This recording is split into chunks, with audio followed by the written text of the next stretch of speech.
अगर मैं करना भी चाहूँगी तो मैं बिग बॉस क्योंकि अभिषेक मेरा फ्रेंड है तो डेफिनेटली मैंने तब देखा था जब उसको निकाला गया था, जो थप्पड़ के कंट्रोवर्सी हुई थी तब मेरे को थोड़ा शॉक लगा था, मुझे गुस्सा भी आया था कि एंड अभिषेक बहुत ही अभिषेक का बनता है रहना।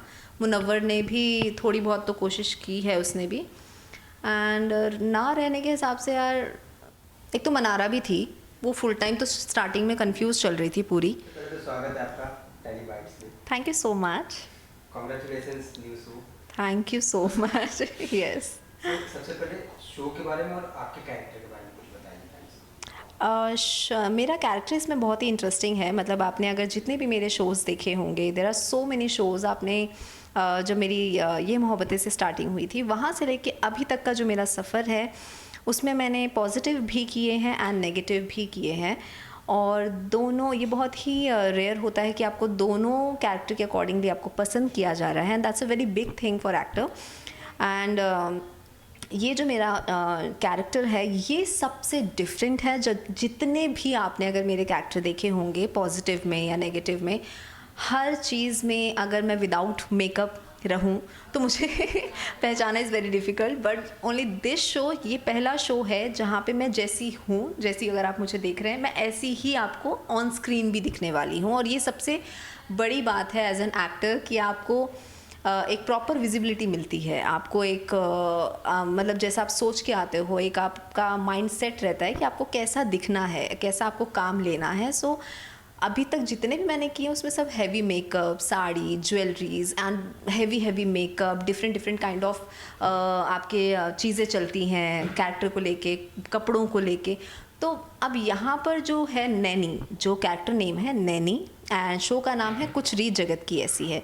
तो जो नैनी है वो बहुत ही अप मार्केट, बहुत ही क्लासी एंड बहुत ही एम्बिशियस लड़की है, और बहुत ही चालाक लोमड़ी जो होती है ना वो है। और जो मैं रियल लाइफ में तो डेफिनेटली नहीं हूँ, बट उस कैरेक्टर में वो है एक खतरनाक वैम्प बोल सकते हैं। एंड अभी जो मेरा एक ग्रे शेड दिखा रहे हैं स्टार्टिंग में, लेकिन जो हम लोग एपिसोड आगे जैसे जैसे आप देखेंगे तो मेरा रिवील होता जाएगा कि नैनी कब वैम्प बन जाएगी। और एंड स्टार्टिंग से ही लोग को डाउट तो है कि मैं वैम्प हूँ, लेकिन वो कहाँ तक की हूँ वो आप धीरे धीरे जो आप शो देखते जाएंगे तो आपको पता चलेगा कि नैनी क्या क्या करेगी। यस। और हमारा जो बेसिकली शो है, शो के बारे में ये शो है दहेज प्रथा पे।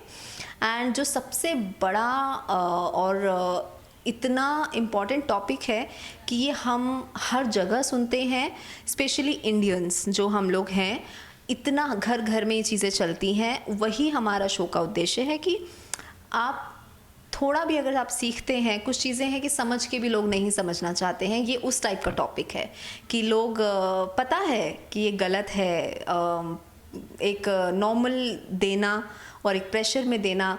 प्रेशर में भी लोग ले कैसे लेते हैं, मैं तो वो भी सोच के हैरान होती हूँ कि मैं अगर आसपास मेरे परिवार में अगर कोई करे तो मैं तो बिल्कुल ना करने दूँ। लेंगे अनुपमा, मेरा नाम नहीं, मतलब शो का नेम अनुपमा आप लेंगे तो उसमें भी मतलब उसमें भी ऐसी चीज़ें, सिर्फ औरतों पे जो अत्याचार होता है, जो चीज़ें वो चीज़ें आप देख ही रहे हैं, उसको मैं क्या ब्रीफ करूँगी। लेकिन ये चीज़ें ना अब तक चलती आ रही हैं दहेज को लेके। वो तो एक सास बहू का है, हस्बैंड वाइफ की चीज़ें हैं, लेकिन यहाँ पे मुझे ऐसा लगता है कि यहाँ पर आवाज़ उठाना बहुत ज़रूरी है। अगर आज नहीं उठाएंगे तो ये जो हमारे शो का नाम है कुछ रीत जगत की ऐसी है, ये रीत हमेशा दहेज जो नहीं, दहेज रीत के नाम पे चलती जाएगी और ये चलती ही जाएगी, इसका कोई फुल स्टॉप नहीं है। और मैं वही प्रे करूँगी कि इस शो से एक फुल स्टॉप कहीं ना कहीं तो आ जाए। आपके शो के अलावा अगर बात करें तो कौन सा रियलिटी शो आपको पसंद है और आपको ऑफर मिला तो क्या करना चाहिए? रियलिटी शो, रियलिटी शो में तो फेमस तो ऑब्वियसली बिग बॉस ही है। मुझे नहीं लगता कि इसके अलावा कोई और प्लेटफॉर्म है। अगर मैं करना भी चाहूँगी तो मैं बिग बॉस पॉज ले लेती हूँ। बिग बॉस शायद मैं सोचूंगी, मतलब मेरा अभी ऐसा मैंने सोचा नहीं है कि मैं करूँगी क्योंकि मेरा इतना क्रेज़ नहीं है बिग बॉस को लेके। बिकॉज मुझे मालूम है कि वहाँ पे लड़ना है और लड़ाई मुझसे होने वाली है नहीं, मैं रोने लग जाती हूँ, मैं उस टाइप की हूँ। बिग बॉस की आपने बात की तो इस बार का बिग बॉस फॉलो किया था आपने? इस बार में कौन था ये अभिषेक और ये मुनव्वर, यस यस। क्योंकि अभिषेक मेरा फ्रेंड है तो डेफिनेटली मैंने तब देखा था जब उसको निकाला गया था, जो थप्पड़ के कंट्रोवर्सी हुई थी जब, तब मेरे को थोड़ा शॉक लगा था, मुझे गुस्सा भी आया था कि भाई मतलब अच्छाई का ज़माना नहीं है कि ये जो ईशा और ये लोग दोनों इतना टॉर्चर कर रहे थे उसको। कि मैं तो ऐसे सोच रही थी कि अगर मैं भी इतनी शांत हूँ, मैं इतनी काम टाइप की लड़की हूँ, अगर मुझ पे भी इतना पास कोई आ जाएगा तो मेरे भी चपेड़े लगी जाएंगे। सो हाँ, मुझे हुआ था, लेकिन फिर एंड में तो चलो फर्स्ट रनअप रहा ही है। मुनव्वर भी अच्छा है, सारे ही अच्छे थे, मतलब मुझे थोड़ा कुछ था, लेकिन हाँ, तो उसका सीज़न देखने के बाद उस टाइम से मैंने फॉलो किया था, क्योंकि उससे पहले मैं नहीं देख पा रही थी। बिकॉज यस, जाते जाते बिग बॉस में अब की बार जितने कंटेस्टेंट थे, किसे जाना चाहिए था और किसे नहीं जाना चाहिए था? बस बिग बॉस जो अभी सीज़न था, आई थिंक एक तो वो थे, एक तो मनारा भी थी, वो फुल टाइम तो स्टार्टिंग में कंफ्यूज चल रही थी पूरी। दूसरा जो था ना, जो हैदराबादी कौन था, एक हैदराबादी था जो अलग लैंग्वेज में बोलता था, बैंगन में मिला देंगे काइंड ऑफ, वो तो पूरा सोते सोते सीज़न जीता। एंड अभिषेक बहुत ही अभिषेक का बनता है रहना। मुनव्वर ने भी थोड़ी बहुत तो कोशिश की है उसने भी, एंड ना रहने के हिसाब से यार सबका कुछ ना कुछ इनपुट रहा है, मतलब ऐसा कोई पर्पसली या एक पर्सन का नाम नहीं लेना होगा, लेकिन कहीं ना कहीं सबका इन्वॉल्वमेंट रहा है, तभी शायद आगे पहुंचते गए। स्टार्टिंग में तो 2-3 जो गर्ल्स थी वो तो पता ही नहीं चला कब आई कब चली गई।